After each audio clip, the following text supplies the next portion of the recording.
What's good, y'all?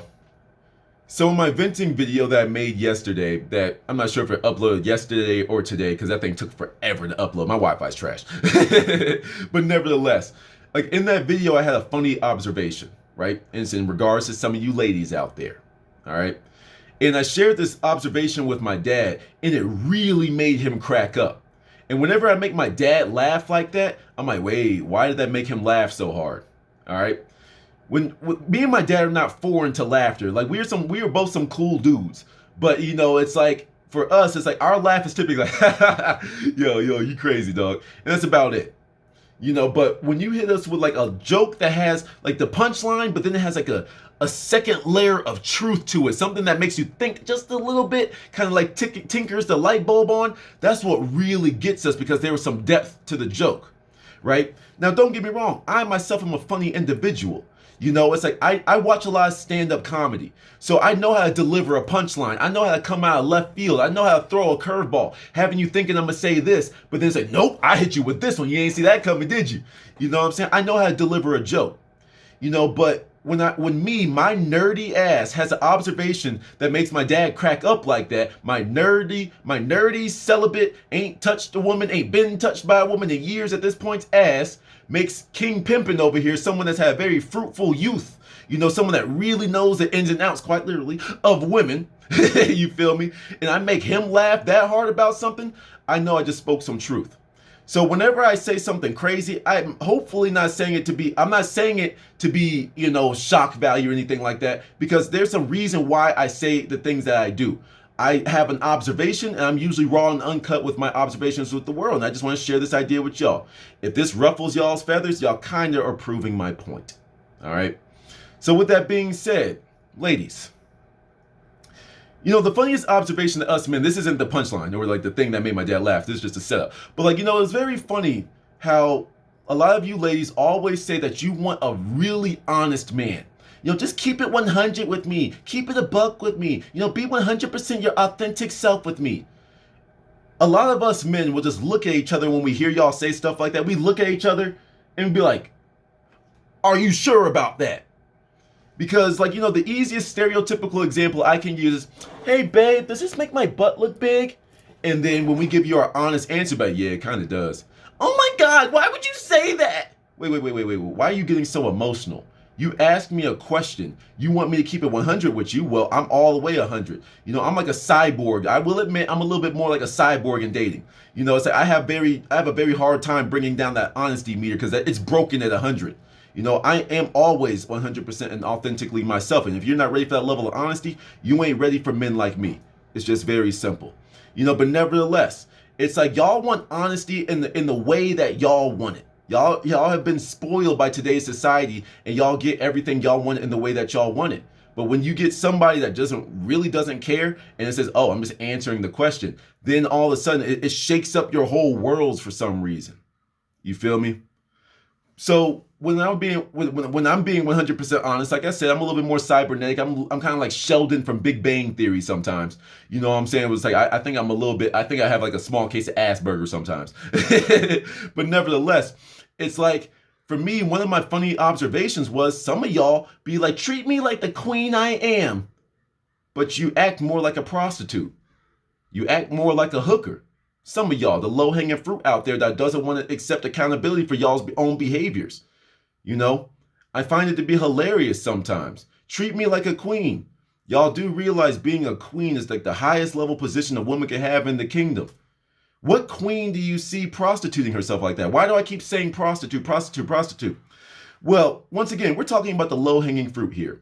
We're talking about women that only care about men for the physical things, not here to make an emotional connection, not to make a spiritual connection. We're talking about the women that will not look at you a certain type of way unless you make a certain amount of money or have a certain amount of physical things. A lot of women that are very selfish in their conquest, that they're only looking out for themselves. These are the women that high-value men will tend to avoid, and y'all really expose yourselves.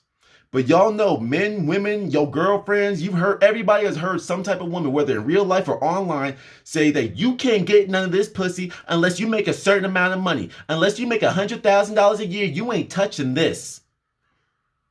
So you just put a price tag on the pussy. So you can be bought. For you to engage in with a sexual act with a man, he has to have a certain amount of money in his bank account. So you put a price tag on the pussy. What do prostitutes do again? You see what I'm saying? And then when you bring this up, that's when women really start to spaz out. Because you ain't gonna do me like that. What are you talking about? You said it. You said that. I have to make a certain amount of money to be sexually involved with you. So there's a price tag on the pussy. That's what prostitutes do. And it's like, that's just like the weird thing. It's like you want to be treated like the creme de la creme. Some of y'all, and this is just the own words that some women use to describe themselves.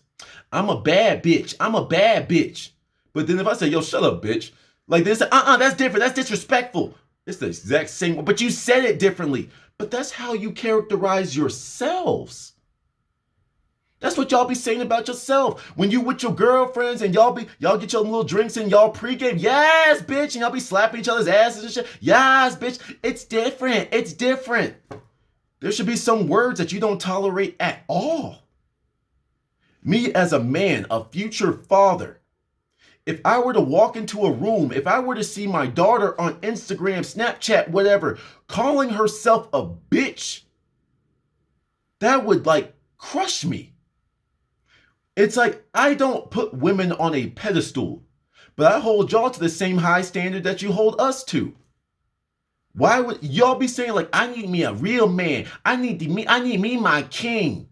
And some of y'all ain't ready to be in a king's life. Some of y'all ain't even ready to be in a real man's life because y'all are too worried about what you get out of the deal. You know, and don't get me wrong, men make this mistake too. There is no me's, what can I provide to you? What can you provide to me? That's like, you know, that like you as the woman are not worried about what you can bring to the table because y'all say that dumbass answer of I bring the table. No, that makes no sense. What do you bring to my life? And you have the right as a woman to ask the same question.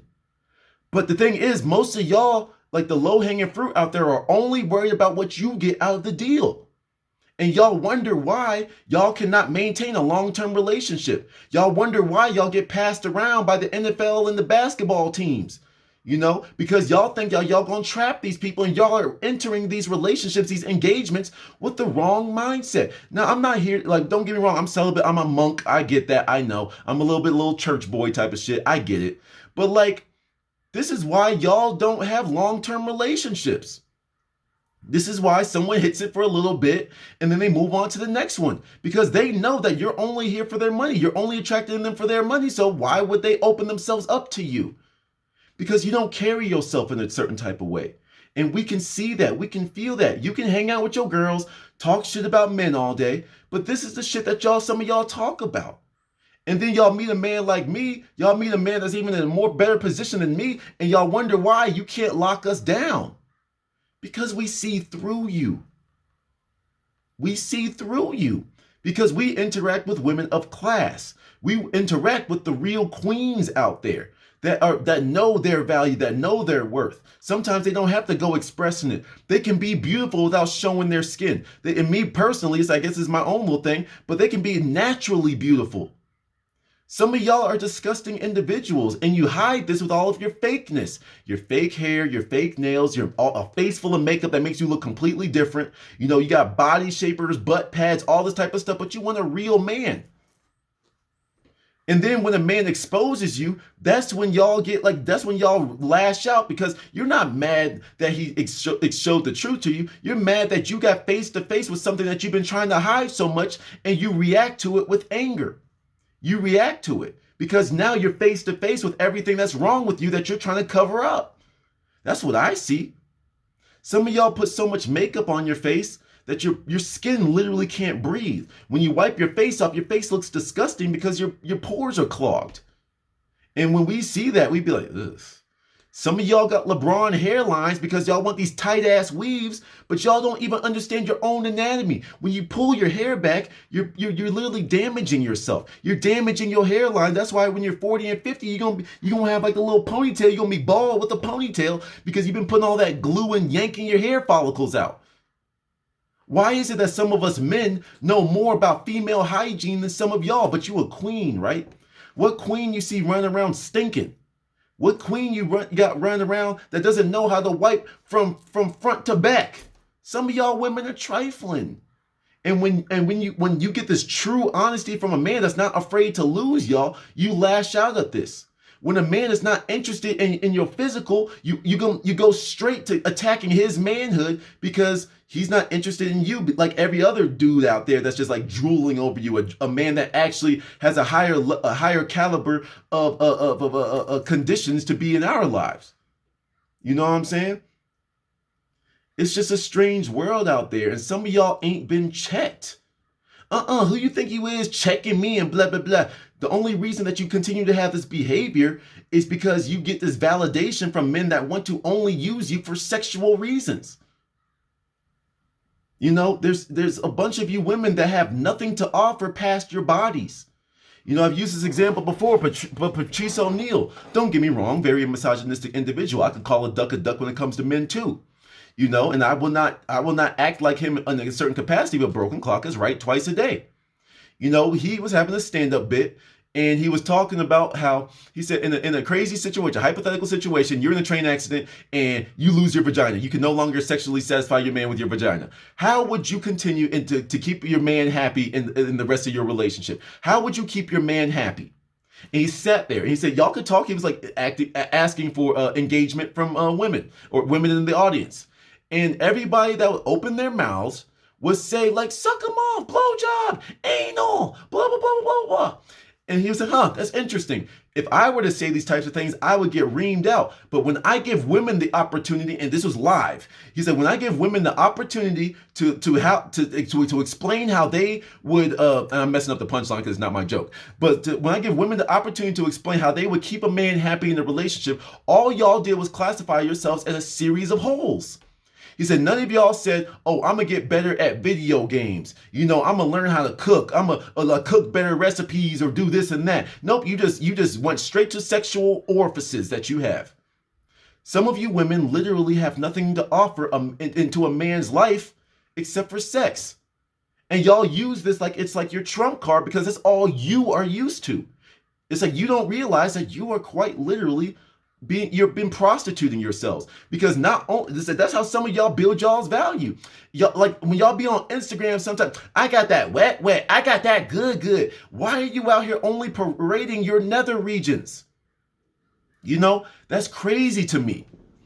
You know, like realistically speaking, I'm gonna make another video on this, but while my brain is here, if my daughter were to act like y'all, I would feel like a failure as a father. I'm not bullshitting with y'all. It's like I have no problem with a woman being sexual and expressing herself to show off her body. But like a sundress versus like them little short ass dresses when you can see your ass cheeks hanging out. Where's your class at with that? You know what? Like there's like women business leaders out here that have power, that have respect, you know, and they actually have beauty with it.